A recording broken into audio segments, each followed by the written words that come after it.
صل على سيدنا ومولانا محمد وعلى بسم اللہ الرحمن الرحیم۔ السلام علیکم ناظرین و سامعین کرام۔ پروگرام یاد الہی میں روزانہ عظیم ہستیوں کے تذکارے پاک کیے جاتے ہیں اور اس کے ساتھ ساتھ کچھ ایسے موضوعات پر گفتگو ہوتی ہے جن سے آپ کو رہنمائی حاصل ہوتی ہے۔ آج انسانی حقوق قرآن و سنت کی روشنی میں، اسلام کی تعلیمات کی روشنی میں اس پر گفتگو ہوگی۔ اس سے پہلے کتاب و شفا سے آج کا مختصر سا وظیفہ، ٹانگوں اور ٹخنوں میں درد کا روحانی علاج۔ اللہ رب العزت کے اسم مبارک یا مغنیو یا محیطو، یا مغنیو یا محیطو 11 بار درد والے حصے پر ہاتھ رکھ کر پڑھیں اور دم کر دیں، انشاءاللہ بہت جلد شفا ملے گی۔ جی ناظرین و سامعین، یہ وظائف آپ اپنے معمول کا حصہ بنا سکتے ہیں۔ آپ کو ضرورت ہے اپنے اعزاء اقریبا، رشتہ داروں، دوست احباب، پڑوسیوں، محلے داروں، امت مسلمہ تک پہنچائیے۔ میرے آپ کے ہمارے بتانے سے اگر کسی بھی ہمارے مسلمان بہن بھائی، کسی مسلمان فرد کا فائدہ ہوتا ہے، انشاءاللہ یہ ہمارے لیے دین و دنیا آخرت میں بھلائی، فائدہ، نجات اور شفا کا باعث ہوگا۔ اللہ سبحانہ و تعالی مجھے آپ کو ہم سب کو آسانیاں عطا فرمائے، آسانیاں بانٹنے والا بنائے، مشکلات سے ہماری حفاظت فرمائے، آمین۔ جی ناظرین و سامعین، انسانی حقوق اور اسلامی تعلیمات، آپ دیکھ لیجئے کہ انسان کا لفظی معنی جو ہے 2 مادوں سے اس کے بارے میں علماء نے لکھا، انس یا نسیان۔ انس کا معنی ہے محبت، یعنی انسان محبت کا پیکر ہے، اور نسیان کو اگر لیا جائے تو نسیان کا معنی ہے بھول جانا، کہ انسان بھول چوک بھی کر بیٹھتا ہے، خطا اور لغزش یہ انسان سے ہو جاتی ہے۔ تو یوں محبت بھی انسان کی فطرت میں شامل ہے، اور بعض اوقات بھول چوک سے کوئی خطا کر بیٹھنا، کوئی گناہ کر بیٹھنا، یہ بھی انسان کی فطرت میں شامل ہے۔ لیکن اللہ رب العزت نے انسان کی رہنمائی کے لیے سیدنا آدم علیہ السلام سے لے کر ہمارے آقا و مولا صلی اللہ علیہ وآلہ واصحابہ وبارک وسلم تک کم و بیش 1,24,000 انبیاء و مرسلین علیہم الصلاۃ والتسلیم مبعوث فرمائے، جو اللہ کا پیغام انسانیت تک پہنچاتے رہے۔ اس پیغام میں خاص طور پر اللہ کی وحدانیت کا ذکر ہوتا، جو بھی اللہ کے نبی یا رسول تشریف لاتے ان کی نبوت اور رسالت کا اقرار ہوتا، اور اس کے بعد امر بالمعروف اور نہی عن المنکر، یہ 4 باتیں خاص طور پر، اور اس کے ساتھ آخرت پر ایمان، جو کتابیں یا صحائف انبیاء کرام علیہ السلام پر نازل ہوتے ان پر ایمان، اللہ تعالیٰ کی تقدیر پر ایمان، یہ چیزیں بھی ساتھ شامل رہتی۔ تو یہ چند ایک اہم چیزیں تھیں جو انبیاء کرام علیہ السلام جن پر لازمی توجہ بھی فرمایا کرتے اور جن کی تبلیغ اور نشر و اشاعت فرمایا کرتے۔ ان سب کا مجموعے کو اگر دیکھا جائے تو یہ حقیقی فلاح کا مجموعہ تھا، اور اس فلاح کا ایک حصہ دنیاوی فلاح بھی ہے، دنیاوی کامیابی بھی ہے۔ اور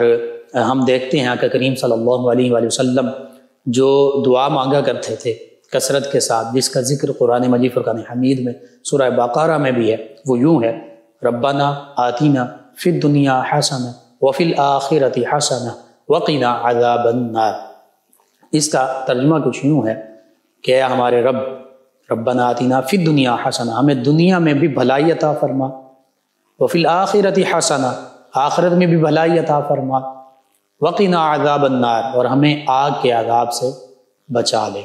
اب اس میں 3 چیزوں کا ذکر ہے: دنیا کی بھلائی، دنیا کی نیکی، دنیا کی بہتری، اور آخرت کی بہتری، آخرت کی بھلائی۔ اور حسنہ کا ایک معنی جنت بھی ہے، جب آخرت کا ذکر ہو تو یعنی آخرت میں ہمیں جنت عطا فرما، دنیا کی بھلائیاں عطا فرما، دنیا میں تمام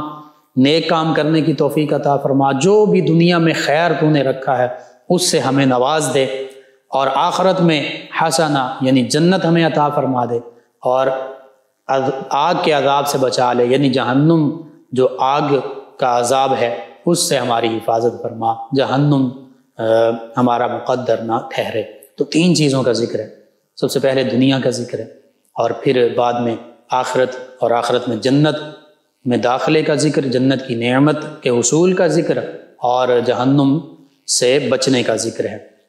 میں اس کو یوں بھی سمجھتا ہوں کہ اگر اللہ رب العزت ہمیں آگ کے عذاب سے بچا لے تو پھر دونوں نعمتیں حاصل ہو جائیں گی، یعنی جہنم سے ہم بچ گئے تو پھر جنت، جو جہنم سے بچ گیا، دوزخ سے بچ گیا، اس کے لیے اللہ رب العزت کی رضا اور خوشنودی کی شکل میں وہ جنت ہے، اور جسے جنت حاصل ہو گئی اس کا مطلب اس کی دنیا میں اس کو بھلائیاں ملیں تو تبھی اسے آخرت میں بھی بھلائی اور حسنہ اور جنت مل گئی۔ بہرحال دنیا کی بھلائی حاصل کرنا بھی ضروری ہے اور وہ نیکیاں بھی ہیں، اور آخرت اسی دنیا میں اللہ کی رحمت ہمارے اگر شامل حال ہو جائے تو پھر آخرت بھی بہتر ہو جاتی ہے۔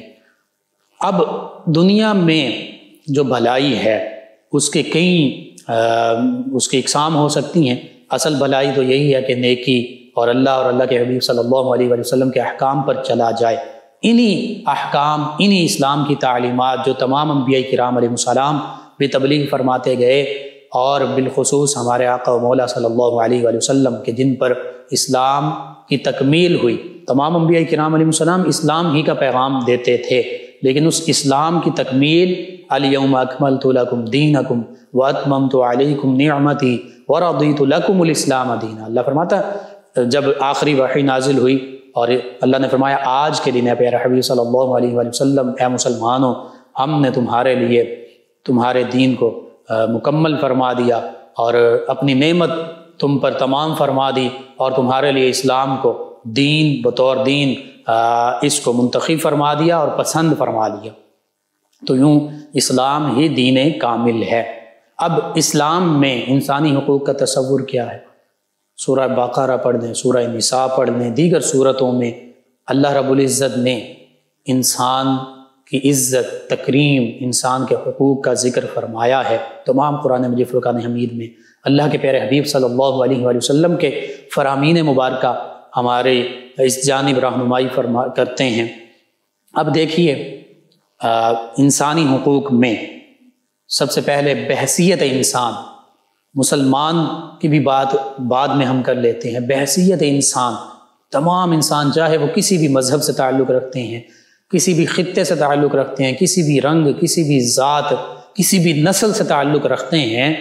بحیثیت انسان ہونے کے ناطے تمام انسان برابر ہیں۔ قرآن مجید فرقان حمید میں سورہ حجرات میں خاص طور پر فرمایا یا ایھا الناس انا خلقناکم من ذکر وانثی وجعلناکم شعوبا وقبائل لتعارفوا۔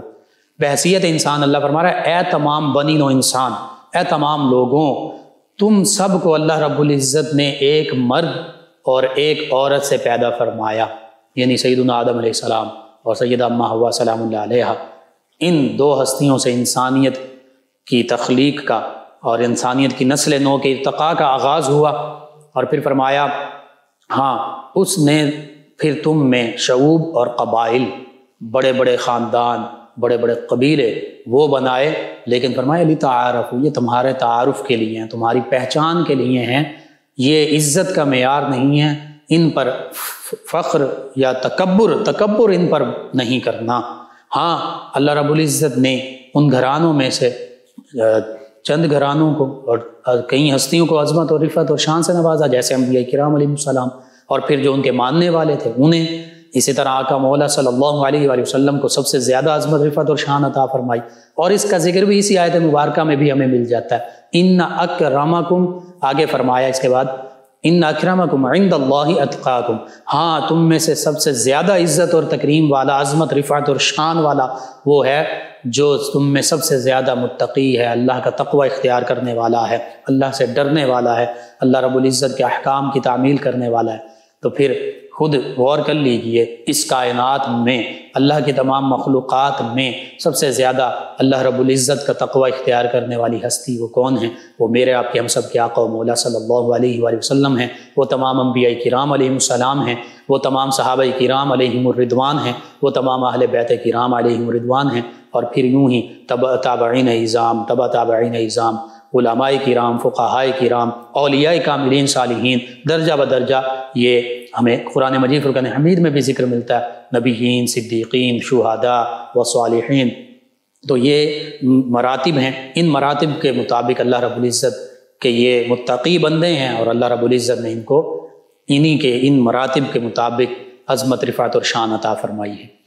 انسانوں کے حقوق کے حوالے سے میں نے عرض کر دیا، اللہ رب العزت نے فرما دیا کہ بحیثیت انسان تم سب آپس میں برابر ہو۔ ہاں، جو اب اللہ کے احکام کی تعمیل کرے گا اور تقوی اختیار کرے گا تو وہ اللہ کے ہاں زیادہ عزت، عظمت اور مقام والا ہوگا۔ یعنی جو آقا کریم صلی اللہ علیہ وآلہ وسلم پر ایمان لائے گا، جو اللہ رب العزت کے احکام کی تعمیل کرے گا اور تقوی کا پیکر بنے گا، تو پھر وہ عام انسانوں سے بہتر ہو جائے گا، وہ اللہ کے نزدیک زیادہ عزت اور تکریم والا ہوگا۔ اور پھر انسانیت کو اللہ رب العزت نے یہ تکریم بھی بخشی، وَلَقَدْ كَرَّمْنَا بَنِي آدم، اللہ رب العزت فرماتا کہ ہم نے تو بنی آدم کو عزت اور عظمت کا تاج، کرامت کا تاج اس کے سر پر پہنایا۔ اب انسان کے لیے یہ ضروری ہے کہ اگر اللہ رب العزت نے ہمیں اشرف المخلوقات بنایا ہے بحیثیت انسان، تمام مذاہب کے لوگوں کے لیے اسلام کا پیغام یہی ہے، جو امن سلامتی کا پیغام ہے کہ وہ اللہ اور اللہ کے حبیب صلی اللہ علیہ وآلہ وسلم کی تعلیمات کو قبول کر لیں، اور اس میں کوئی جبر نہیں ہے، کوئی زور زبردستی نہیں ہے، محبت کے ساتھ ان پر ان کے لیے اسلام کا دروازہ کھلا ہے، ان کو اسلام کے بارے میں بتایا جائے گا۔ اگر وہ اسلام کو قبول کر لیتے ہیں ان کی مرضی ہے، اگر اسلام کو قبول نہیں کرتے پھر بھی انہی کی مرضی ہے۔ یہ اللہ رب العزت نے دونوں راستے دکھا دیے، خیر کا راستہ بھی، شر کا راستہ بھی، بھلائی کا راستہ اسلام ہے، اور اسلام کے سوا جو تعلیمات پہلے انبیاء کرام علیہ السلام دیتے کہ وہ بھی اسلام تھا، لیکن اب چونکہ نبی کریم صلی اللہ علیہ وآلہ وسلم ہی کا پیغام تا قیامت انسانیت کے لیے مکمل رہنمائی کا ذریعہ ہے، لیکن اگر کوئی اسلام کو قبول نہیں کرتا تو اپنے مذہب کے مطابق، اپنے ریلیجن کے مطابق، اپنے رسم و رواج کے مطابق اپنی زندگی گزار سکتا ہے۔ اور بالخصوص اسلامی ممالک کا اگر ذکر کیا جائے تو اسلامی ممالک میں بھی اگر کوئی غیر مسلم رہتے ہیں، چاہے وہ کسی بھی مذہب سے تعلق رکھتے ہوں، یہودی ہوں، عیسائی ہوں، ہندو ہوں، سکھ ہوں، بدھزم سے تعلق رکھتے ہوں، حتیٰ کہ دہری ہوں، ملحد ہوں، وہ اپنے مذہب کے مطابق اپنی زندگی تو گزار سکتے ہیں، لیکن پھر اور مسلمانوں پر، مسلمان ریاست کا یہ فرض ہے اور مسلمانوں کی یہ ذمہ داری ہے کہ ان کی جان، مال، عزت، آبرو کی حفاظت کرنا یہ مسلمانوں پر اور مسلمان ریاست پر ضروری ہے۔ اس حوالے سے قرآن مجید، فرقان حمید، احادیث مبارکہ، اسلام کی تعلیمات ہمارے سامنے روز روشن کی طرح عیاں ہیں۔ اسلام کی نظر میں رنگ، نسل، ذات پات، علاقہ، اس حوالے سے کوئی امتیاز نہیں ہے، کوئی ادنا نہیں، کوئی اعلیٰ نہیں، کوئی بڑا نہیں، کوئی چھوٹا نہیں۔ یعنی اگر یہ بھی آقا کریم صلی اللہ علیہ وآلہ وسلم نے فرما دیا تھا کہ فرمایا کہ اے لوگو، تمہیں اللہ رب العزت نے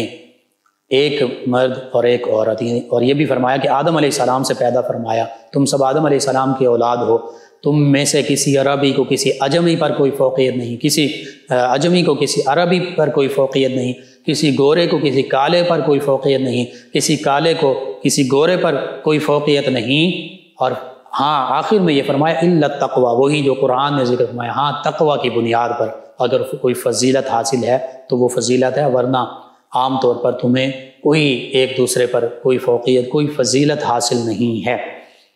تو ہم دیکھتے ہیں ہمارے ملک پاکستان میں ایک بہت ہی المناک سانحہ پیش آیا کہ سری لنکا کے رہنے والے ایک شخص کو، جو کہ یہاں پر اپنی جاب کے سلسلے میں موجود تھا، تو لوگوں نے یہ اپنی دانست میں اور اس پر یہ جھوٹا الزام لگاتے ہوئے، یا اگر ایسا الزام تھا بھی جو اس پر مزید تحقیقات بھی ہو رہی ہیں، اور وہ مشتعل نوجوانوں نے اپنی ذاتی رنجش کی بنا پر ایک انسان کو یوں بے دردی کے ساتھ قتل کیا اور پھر جلایا، اور پھر مسلح بھی اس میں شامل ہے، جلانا بھی شامل ہے۔ قتل ایک بے گناہ انسان کا